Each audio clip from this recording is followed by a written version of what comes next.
नमस्कार, मैं मनमोहन मिश्र एक बार फिर आप लोगों के बीच। दोस्तों, आप देख रहे हैं दंगों का मौसम चल रहा है, देश में दंगे हो रहे हैं। बात मजाक की नहीं है, बात हंसी की नहीं है, बात देश के दुर्भाग्य की है। और वो दुर्भाग्य ये है कि इस देश में दंगा कराने वाला प्रधानमंत्री कुर्सी पर बैठा है। कैसे, इसको समझिए। आप देख रहे हैं और ये सिलसिला चलता ही रहता है। संभल, बहराइच, बरेली, अलीगढ़, मुजफ्फरनगर, कहीं ना कहीं तो होता ही है। और अब संभल और बहराइच वगैरह में जो दंगे हो रहे हैं, खास करके संभल इस समय मोदी के निशाने पर है। क्यों हो रहे हैं, आप समझने की कोशिश कीजिए और आप समझिए, क्योंकि ये जरूरत है नरेंद्र मोदी की। यही तो एक काम है जो नरेंद्र मोदी लगन से करते हैं, बड़ी लगन से करते हैं, क्योंकि इसी काम से तो अपने पापों को छुपाते हैं। आज देश का ध्यान, पूरे देश का ध्यान दंगों पर ले जाना चाहते हैं नरेंद्र मोदी, दंगा करवा करके, क्योंकि अडानी को बचाना चाहते हैं, अडानी को सुरक्षित रखना चाहते हैं। इसलिए अब आप समझ गए होंगे देश में दंगे क्यों होते हैं, देश में दंगे क्यों हो रहे हैं, देश में दंगे नरेंद्र मोदी क्यों करवा रहे हैं, और खास करके उन्हीं जगहों पर जहां उनकी सरकार है। मेरे दोस्त, इन दंगों की उन्हें जरूरत है। इन दंगों से ही वो अपने पापों को छुपा सकते हैं। इन दंगों के जरिए ही अडानी से ध्यान हटा सकते हैं। बात दंगों की यहीं तक। मेरे दोस्त, पूरे देश को और जबरदस्ती जिन लोगों को घसीटा जाता है इसमें, उनको इतना तो समझ लेना चाहिए कि वो नरेंद्र मोदी के लिए हथियार का काम ना करें, नरेंद्र मोदी की राजनीति के लिए इस्तेमाल ना हो। समझने की कोशिश करें, शांति बनाए रखें, अपने आसपास आपस में मिलजुल कर रहें। कोई किसी को दंगा पसंद नहीं है और कोई दंगा करना नहीं चाहता, लेकिन मोदी की जरूरत है, इसलिए हो रहा है। और आपने देखा कि नरेंद्र मोदी आज संसद से फिर फरार हो गए। आप कहेंगे बैठे तो थे, कॉमेडी तो कर रहे थे, बिल्कुल सही कहा, लेकिन नरेंद्र मोदी संसद से फरार हो गए। मेरे कहने का अर्थ यह है कि आज भी नरेंद्र मोदी संसद में जिन बातों को रखना था, जिन बातों पर चर्चा करनी थी, जिन बातों पर बोलना था, वो नहीं बोले। बोलेंगे भी कैसे? महाराष्ट्र में जनादेश की डकैती, मणिपुर को जलता हुआ देखने के बाद भी देश के कुछ हिस्सों में दंगे हो रहे हैं, लेकिन इन सब पर नरेंद्र मोदी ने एक शब्द भी अपने भाषण में नहीं कहा। भारत में अब चुनाव, मतदान एक ड्रामा भर रह गया है।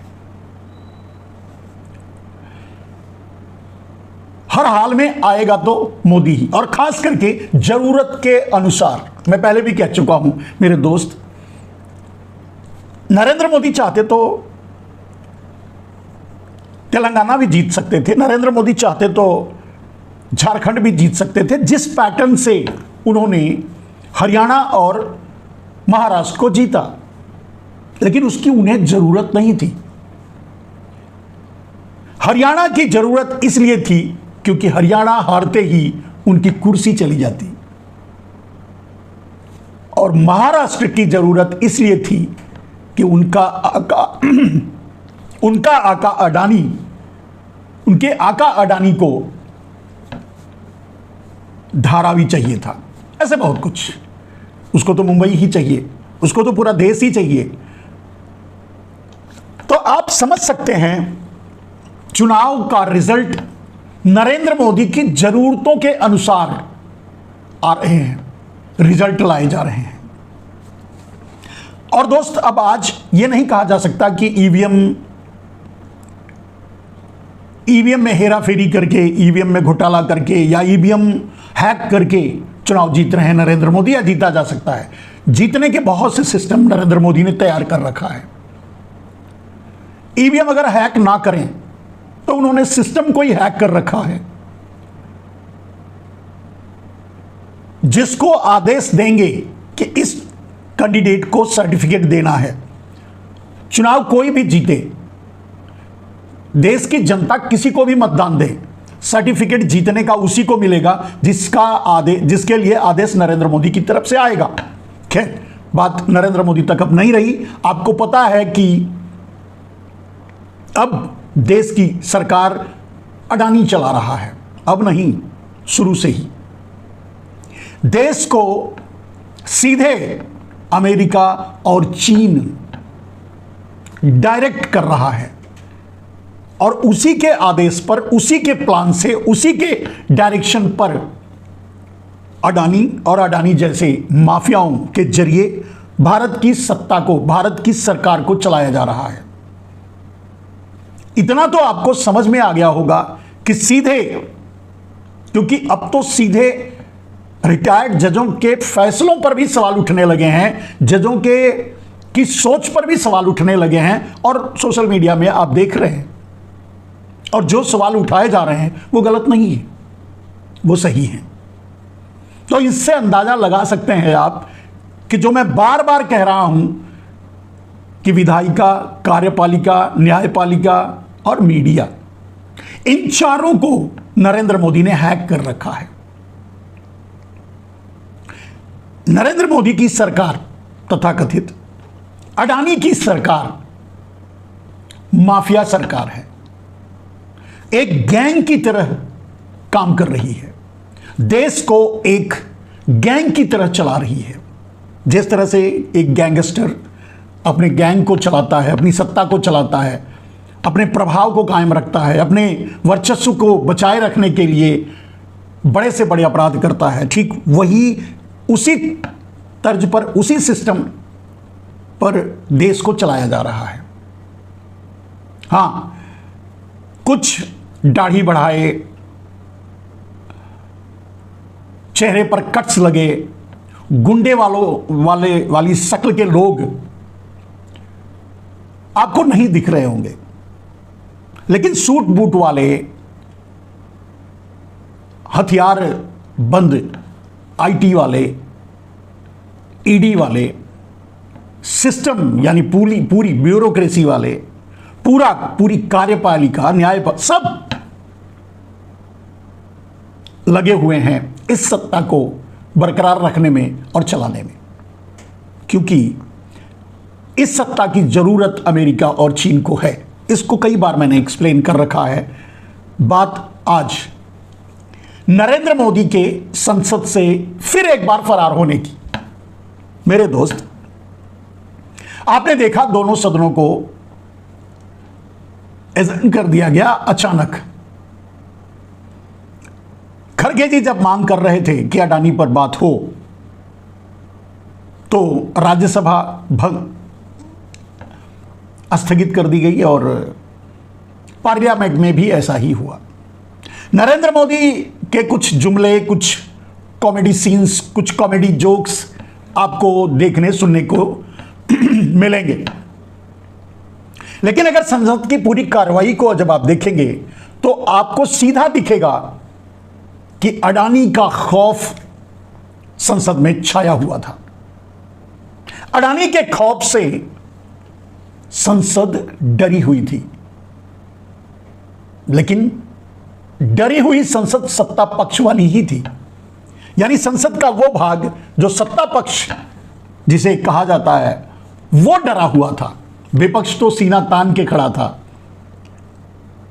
और अडानी की चड्डी उतारने के लिए तैयार था। मेरे दोस्त, आपने देखा नरेंद्र मोदी के भाषणों से, मैंने इसलिए कहा कि आज संसद में अडानी का भाषण, वैसे आप कह सकते हैं कि डरी हुई सत्ता अडानी के खौफ से भाषण दे रहे थे नरेंद्र मोदी अडानी का लिखा हुआ। इनडायरेक्टली आप यह कह सकते हैं कि अडानी का भाषण जिस तरह से राष्ट्रपति संसद का लिखा हुआ भाषण पढ़ देते हैं खड़े होकर, उसी तरह से अडानी का लिखा हुआ भाषण नरेंद्र मोदी पढ़ रहे थे अपनी चिर परिचित अंदाज में, कॉमेडी और जुमलों को शामिल करके। संसद में पूरी तरह से अडानी का खौफ दिख रहा था, आपको भी, आपने महसूस किया होगा। और खास करके नरेंद्र मोदी तो बिल्कुल ही डरे हुए थे। इसीलिए मैंने कहा कि नरेंद्र मोदी एक बार फिर संसद से फरार हो गए अडानी का भाषण पढ़ करके। आपने देखा इतना बड़ा कांड ठग्स ऑफ गुजरात ने, यानी अडानी ने, ठगों के सरदार ने अमेरिका तक में झंडे गाड़ दिए, लेकिन उस पर एक शब्द भी नरेंद्र मोदी ने नहीं बोला। इसे कहते हैं अडानी का खौफ और अडानी का भाषण। अब अडानी अपने खिलाफ तो लिखता नहीं भाषण, तो नरेंद्र मोदी पढ़ते कहां से जब उसमें लिखा ही नहीं था। नरेंद्र मोदी ना तो मणिपुर पर कुछ बोले, जल रहा है, ना तो महाराष्ट्र में की गई डकैती पर कुछ बोले। बोलना तो चाहिए था, कम से कम यही बोल देते कि प्रचंड जीत, अडानी की प्रचंड जीत। खैर वो तो नहीं बोलेंगे। तो ना ही महाराष्ट्र की डकैती पर बोले, ना ही मणिपुर पर बोले, ना ही देश में हो रहे दंगों पर बोले। फिर बोलेंगे क्या? अडानी ने जो लिखा था वो पढ़ दिया, और वही तो पढ़ना था, मूल विषय था। अगर बोल सकते थे नरेंद्र मोदी तो अडानी पर बोलते, क्योंकि आज सबसे बड़ा देश के सामने संकट, देश के सामने विषय, देश के सामने समस्या अगर कोई है तो अडानी है। अडानी की चोरी है, अडानी की डकैती है, अडानी की जो भी है, अडानी का फ्रॉडगिरी है, अडानी का ब्राइब केस है, घूस है, अमेरिका से अरेस्ट वारंट है, ये सब कुछ इस पर बोलने के लिए बहुत कुछ था। वैसे नरेंद्र मोदी अडानी का तो नाम ही नहीं लेते। मैंने कई बार कहा है इस बात को अपने शब्दों में कि एक टिपिकल भारतीय नारी की तरह नरेंद्र मोदी अडानी का नाम लेने से परहेज करते हैं।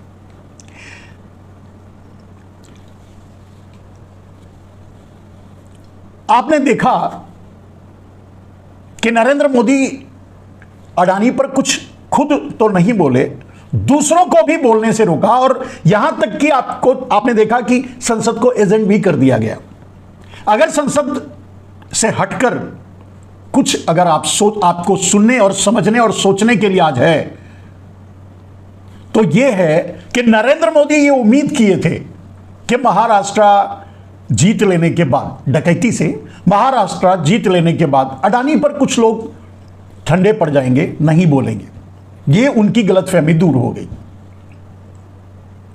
धारावी को लेकर के आज भी धरना प्रदर्शन हुए, मार्च निकाला गया, उद्धव ठाकरे ने मार्च निकाला, पूरे रिजल्ट पर सवाल उठाए गए। सोशल मीडिया में धारावी को लेकर ये बातें भी अब चलने लगी कि रियल एस्टेट का बिजनेस भी अब अडानी के हाथ में चला जाएगा, कम से कम बंबई का। चलिए अगर इस विषय को थोड़ा आगे बढ़ाने की कोशिश करें और आपको समझाने की कोशिश करें, मेरे दोस्त, भारत आज, पूरा भारत आज अडानी की मुट्ठी में है। जिन्हें यह भ्रम है कि यह बिजनेस या वो बिजनेस अडानी के हाथ में चला जाएगा, वो आज भी आज की वस्तु स्थिति को नहीं समझ पा रहे हैं। मैं उन राष्ट्रवादी पत्रकारों के लिए यह बात कह रहा हूं। रियल एस्टेट में अडानी की एंट्री नहीं है।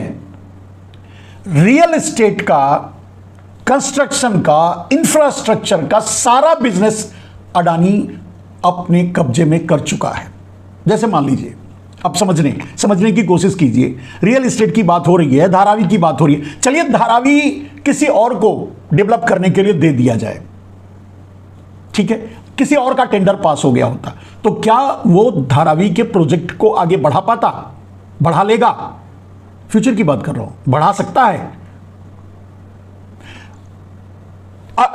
अडानी ग्रुप को नेशनलाइज्ड किए बगैर, सरकार अपने कब्जे में लिए बगैर भारत को मुक्त नहीं करा सकती, भारत को आजाद नहीं करा सकती। भारत आज गुजराती माफिया के कब्जे में है, गुजराती माफियाओं का गुलाम है। इस बात को समझिए, और उसको ऐसे समझने के लिए समझ सकते हैं कि अभी बात रियल एस्टेट की चली तो मैंने कहा धारावी अगर किसी और को दे दिया जाए तो वो कर ही नहीं पाएगा, कर ही नहीं सकता। क्यों नहीं कर सकता? क्योंकि उसमें लगने वाला लोहा, उसमें लगने वाला सीमेंट और उससे जुड़ा हुआ इंफ्रास्ट्रक्चर उसको मिलेगा ही नहीं, क्योंकि वो सब कुछ अडानी के पास है। अडानी सीमेंट ही नहीं देगा तो धारावी का डेवलपमेंट कौन करेगा? कौन कर सकता है? कौन टेंडर लेके कर सकता है? और सिर्फ धारावी नहीं, देश में अब कंस्ट्रक्शन से जुड़े जितने भी बिजनेस हैं, चलिए सीमेंट के जरिए मूल, मैंने बहुत बार यह बात उठाई कि नरेंद्र मोदी अडानी को जबरदस्ती गन पॉइंट पर छीन छीन कर कुछ चीजें चुनी हुई क्यों दे रहे हैं? जैसे सीमेंट इंडस्ट्री, कोयला, बिजली, पानी, ये सब नरेंद्र मोदी ने पूरे देश से छीनकर अडानी को क्यों दिया? क्योंकि इसके बगैर कोई इंडस्ट्री चल ही नहीं सकती। इसका मतलब है कि सारी इंडस्ट्रीज आज या कल, जिस दिन अडानी उंगली रखेगा ये मेरा है, वो ना नहीं कर सकता। मैंने कहा आज अडानी के अलावा किसी और को, मान लीजिए सरकार बदल जाए, अडानी ऐसे चलता रहे, ऐसे ही रहे और सरकार बदल जाए और वो सरकार धारावी का प्रोजेक्ट किसी और को दे दे तो वो कर ही नहीं सकता, क्योंकि उसको सीमेंट ही नहीं मिलेगा, इंफ्रास्ट्रक्चर ही नहीं मिलेगा, लोहा नहीं मिलेगा, कैसे करेगा? उसी तरह से मैंने कहा कि पोर्ट नरेंद्र मोदी ने क्यों खरीद कर दिया अडानी को? क्योंकि शिपिंग, ट्रांसपोर्टेशन और इंटरनेशनल मार्केट से इंपोर्ट एक्सपोर्ट का बिजनेस बिना शिपिंग के नहीं हो सकता, बिना पोर्ट के नहीं हो सकता। तो यानी शिपिंग कंपनियां, ट्रांसपोर्टेशन, एक्सपोर्ट इंपोर्ट सब कुछ ऑटोमेटिक अडानी के हाथ में आ गया जब बंदरगाह यानी पोर्ट उसके हाथ में आ गए। कितना बड़ा क्रिमिनल और साजिश करता है ये मोडानी, आप समझिए, ऑटोमेटिक। दूसरी तरफ जब एयरपोर्ट की बात करेंगे, आप कहां से, कोई कहां से बिजनेस कर पाएगा? चलिए एयरपोर्ट का बिजनेस, एयरलाइंस का बिजनेस, जैसे टाटा एयरलाइंस है या कोई और एयरलाइंस है, इंडिगो है, कोई एयरलाइंस जिस दिन अडानी चाहेगा सरेंडर करना पड़ेगा, ना चाहे तो भी फायदा उसे देना पड़ेगा। जैसे एक माफिया, एक गैंगस्टर क्या करता है, भाई ठीक है तुम काम करते रहो, मुझे 10% हिस्सेदारी दे दो, तब तुम्हें चलने देंगे। अगर अडानी बोलता है कि आपको जो प्रॉफिट होता है उसमें से 10%, 20% मुझे चाहिए, तभी तुम बिजनेस कर सकते हो एयरलाइंस का, तो करना देना ही पड़ेगा। करेगा क्या? अपनी जहाज हवा में तो पार्क नहीं कर सकता, एयरपोर्ट पे उतरना पड़ेगा, और उतरने के लिए बिना अडानी की इजाजत के नहीं उतर सकता। यानी एयरपोर्ट रिलेटेड अंतरराष्ट्रीय सारा बिजनेस अडानी का, शिपिंग से रिलेटेड यानी पोर्ट से रिलेटेड सारा बिजनेस अडानी का, रोड से रिलेटेड सारा बिजनेस अडानी का, रेलवे से रिलेटेड सारा बिजनेस अडानी का, इंफ्रास्ट्रक्चर से रिलेटेड सारा बिजनेस अडानी का, कंस्ट्रक्शन से रिलेटेड सारा बिजनेस अडानी का। देश में सारा बिजनेस अडानी का है या नहीं है तो भी उसका ही है, क्योंकि जितनी वसूली चाहे कर सकता है। मेरे दोस्त, मैंने पहले भी बताया था कि किसान आज खेती नहीं कर सकते बिना अडानी के इजाजत के। चलिए किसान खेती करेंगे, कैसे करेंगे? बिना बिजली के कैसे करेंगे खेती? बिना बिजली के वो पानी नहीं अपने खेत में डाल सकते, तो उनको पानी चाहिए, पानी के लिए बिजली चाहिए, बिजली के लिए कोयला चाहिए, कोयला के लिए सिस्टम और बिजली बनाने वाली कंपनियां चाहिए, सब अडानी का। यानी किसान खेती कर ही नहीं सकते। यानी अडानी, नरेंद्र मोदी और अडानी, अडानी और मोदी, मोडानी ने दोनों ने मिलकर के पूरे देश को, देश से उनकी जमीन छीन लिया। आज अगर कोई यह समझता है कि यह जमीन मेरी है, वो गलत है, गलतफहमी में है। ये माफिया वो जमीन छीन चुके हैं। जिस दिन चाहेंगे किसान को अपनी जमीन बेचनी पड़ेगी अडानी को, क्योंकि बिना अडानी के वो खेती कर ही नहीं सकते। बीज अडानी का, ट्रैक्टर अडानी का, मशीनरी अडानी की, खाद अडानी का, पानी जब अडानी चाहेगा तो ही मिलेगा, बिजली अडानी चाहेगा तो ही मिलेगा। सिर्फ यही नहीं, पैदा करने के बाद चलिए भगवान ने यानी ऑटोमेटिक यानी प्राकृतिक वर्षा के जरिए अगर कुछ अन्न उपजा लेता है किसान, सोचेगा चलो हम प्राकृतिक खेती करेंगे और उपजा लेंगे, तो उसको खरीदेगा कौन? जब तक अडानी नहीं खरीदेगा कोई खरीद नहीं सकता, क्योंकि गोडाउन्स उसके पास, एपीएमसी मंडियां उसके पास, पूरे देश का सिस्टम उसके पास। जब प्रधानमंत्री ही उसकी जेब में है तो पूरा देश उसकी जेब में है। क्या कर लोगे? मेरे दोस्त, आप आज अपने गुलामी के दिन गुजार लो और आने वाली पीढ़ियों को, अपने बेटों को, बच्चों को अपना कटोरा थमा के जाना, क्योंकि 80 करोड़ लोग जो आज 5 किलो अनाज का भीख मांग रहे हैं, भिखारी बनकर लाइन में खड़े हैं, उनकी जनसंख्या बढ़ने वाली है 100 करोड़ से भी ज्यादा। पूरा 140 करोड़ जितनी भी जनसंख्या है, सब राशन कार्ड की लाइन में 5 किलो अनाज की भीख मांगते नजर आएंगे। आने वाली पीढ़ी सिर्फ अडानी राज करेगा, कुछ गुजराती माफिया राज करेंगे। पूरा देश गुलाम हो चुका है गुजराती माफियाओं का, उनकी साजिशों का शिकार हो चुका है। और जो आज अपने आप को समझदार नेता, राजनीतिज्ञ, मैं भारतीय जनता पार्टी के लोगों को कहना चाहता हूं, मैं आरएसएस के हिजड़ों को कहना चाहता हूं, समझो तुम्हें नपुंसक बना करके छोड़ दिया इन गुजराती माफियाओं ने। कुछ नहीं उखाड़ सकते, कुछ नहीं बिगाड़ सकते। आज आरएसएस अपनी पूरी कोशिश के बाद नरेंद्र मोदी को नहीं हटा सकता, एक बाल भी नहीं उखाड़ सकता। इतनी बड़ी चोरी, डकैती, बेइज्जती पूरी दुनिया में अडानी के खिलाफ बेइज्जती हो रही है, और संसद में आज भी उसका नाम लेने को किसी को लेने नहीं दिया जा रहा है। और अडानी और मोदी तो खुद उसका ही लिखा हुआ भाषण पढ़ रहे हैं। इसीलिए मैंने कहा कि संसद में आज अडानी का भाषण पढ़ने के लिए बड़े नरेंद्र मोदी पढ़े, लेकिन वो भाषण तो अडानी का था।